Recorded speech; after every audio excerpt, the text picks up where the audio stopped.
Why do INFJs, the rarest of all personality types, so often feel misunderstood? Why do others misread them so completely? And more importantly, why does it hurt so much? Let's unravel the deep, often invisible pain of being an INFJ in a world that rarely sees them for who they truly are. 1. People think they're extroverts until they vanish. INFJs can be warm, empathetic, and even charming when they're with people they trust. This leads many to believe they're extroverts. But the truth is, they're introverts to the core.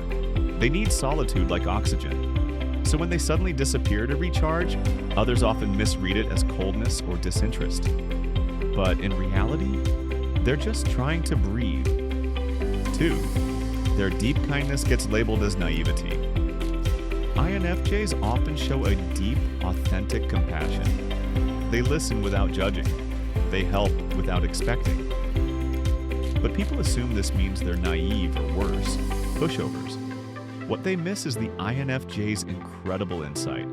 Their kindness isn't blindness, it's a conscious choice. And when others take advantage of it, it cuts deep.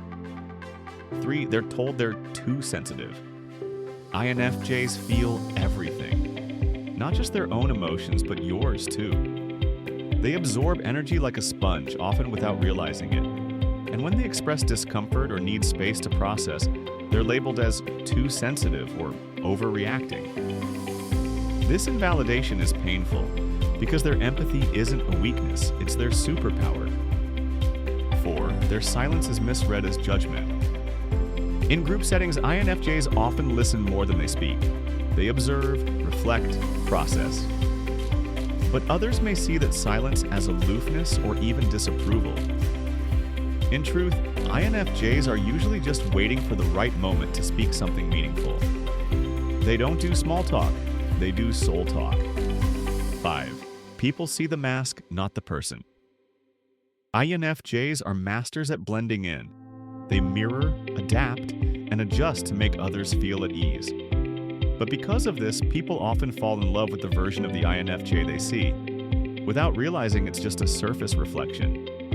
The real INFJ, hidden deep beneath, rarely shown. So when the INFJ finally opens up, and the world still doesn't get them, it hurts. 6. They're seen as overthinkers. INFJs analyze everything. Not just what was said, but what wasn't. Not just actions, but motives, patterns, inconsistencies. People may call them paranoid or overthinkers, but they're just trying to understand because they crave truth and authenticity more than anything. 7. They're misunderstood, even by themselves.